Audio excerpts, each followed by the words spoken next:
एक शिवा भगत की एक कथा आती है। मालती का एक पुत्र था शिवा, उसको लोग शिव कहते थे। क्यों? क्योंकि मालती के घर में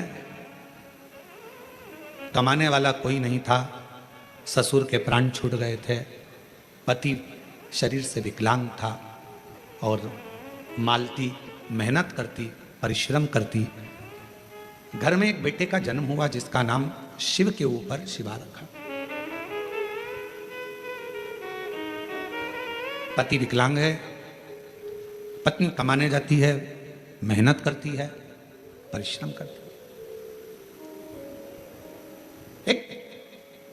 अगर घर में तकलीफ है, घर में कष्ट है, परेशानी है, कलिकाल का समय है, कलयुग का समय है, शास्त्र कहता है कि इस कलिकाल में धर्म पत्नी को पति के कदम से कदम मिलाकर साथ देना चाहिए, मेहनत में, परिश्रम में आगे रहना चाहिए। वो समय गया जिस समय पर नारी केवल चौके का काम करती थी और लोग गाली देते थे, अपशब्द कहते थे, ताना देते थे, वो घर में रह लेती थी। आज का समय, एक बेटी अपनी सेना को लेकर जाती है और पूरे पाकिस्तान को हिला कर जाती है। आज का वो युग है।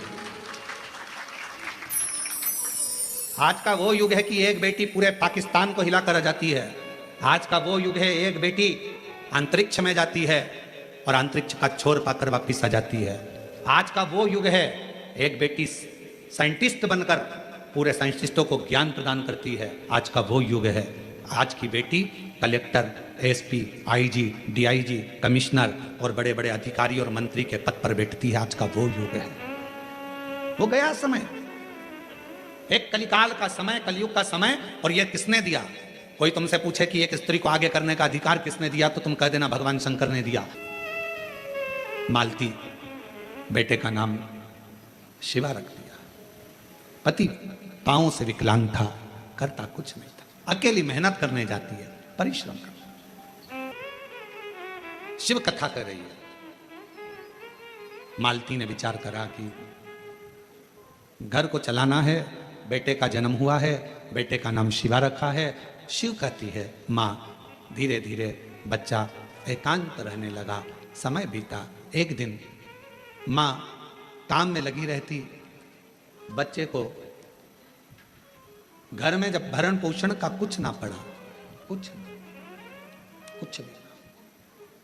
जिस जगह पर माँ काम करती थी उसी जगह पर उस बच्चे को काम पर लगा दिया और कह दिया मेरा स्वास्थ्य ठीक नहीं, सेठ जी मैं आपकी दुकान पर, आपके घर पर कार्य करने नहीं आ सकती, अब मेरा पुत्र आए। ये कथा कोई पुरानी नहीं, इसी कलयुग की है, इसी कलयुग। आपके यहां ये मेरा पुत्र आएगा। छोटा सा लड़का, 9 वर्ष की उसकी आयु, सेठ जी के घर कार्य करने जाता तो सेठ जी का गांव बहुत दूर था। वहां से आता, बेटे को भय लगता, डर लगता, क्या करे। माँ के पास आकर बोला माँ, सेठ जी कभी रात्रि को छोड़ते अकेले जंगल में आने में मुझे भय लगता है। माँ कहती क्या भय? हाथ पकड़ा बेटे का माँ ने, शंकर भगवान के शिवालय में लेकर गई। शिव जी के गले में पड़ी हुई रुद्राक्ष की माला निकाली, माला निकालकर बेटे के गले में डाल दी और कह दिया केवल तू अकेला नहीं, तेरा महादेव तेरे साथ चलेगा, हर पल, हर घड़ी, हर क्षण रहेगा। और मालती की कथा कहती है, भगवान शंकर का चरित्र कहता है, रात्रि के समय पर बेटा शान से धड़क बेधड़क चलकर आता था। एक समय कोई प्रेत सामने से, कोई प्रेत पेड़ पर से लटकता हुआ दिखा। इस बालक को भय ना लगा, इसने हाथ जोड़कर प्रणाम कर कर कहा तुम कौन हो? कौन हो? कहा मैं प्रेत हूं, अधोगति में मरा हुआ हूं, मेरी गति नहीं, मेरी मुक्ति नहीं। तो फिर आपका मोक्ष नहीं हुआ तो मेरे जैसे मनुष्य को आपकी वाणी क्यों सुनाई दे रही है? प्रेत का शब्द एक एक शिव भक्त के हृदय में बैठना चाहिए। इस प्रेत के शब्द को, प्रेत कहता है मैं मनुष्य जैसी वाणी नहीं बोल सकता था। प्रेत कहता है मैं आपसे बात नहीं कर सकता था क्योंकि मैं प्रेत हूं, पर आप रोज प्रतिदिन रुद्राक्ष की माला को धारण कर कर यहां से निकलते हो आपके जाने के बाद आपके चरण की जो रज है, धूल, वो उड़ती है, पेड़ों की पत्ती पर जाती है, वो हवा में मुझे मिलती है। उसके कारणवश मुझे थोड़ा सा बल मिला है, जिससे मैं बोल भी सक रहा हूं और आपसे बात भी कर सक रहा हूं। ये मुझे बल मिला है। क्या चाहते हो, क्या चाहते हो? बस एक निवेदन है, कभी मौका मिले तो इस पथ से आपसे निवेदन है कि आप इस पथ से जाना बंद ना करिएगा। जब भी मौका मिले इस पथ से जरूर जाइएगा। उस शिवा पुत्र ने कह दिया मैं जरूर जाऊंगा। निकलते रहे, निकलते रहे, निकलते रहे, निकलते रहे, निकलते रहे, उसी पथ से निकलते रहे।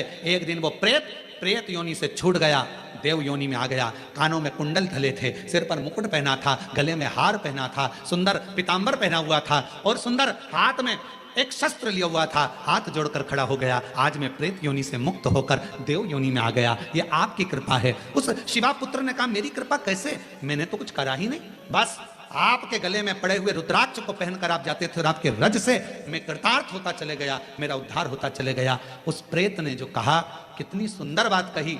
अगर रुद्राक्ष पहनकर कोई संसार का मनुष्य किसी मार्ग से निकल कर जाता है तो ना जाने कितने कितने प्रेतों का और जीवों का कल्याण करते करते जाता है। सांसारिक मनुष्य की तो बात ही दूसरी है।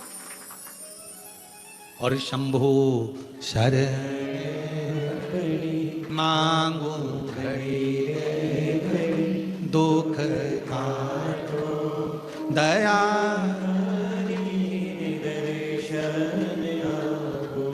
शंभु शरण मांगू घड़ी रे दुख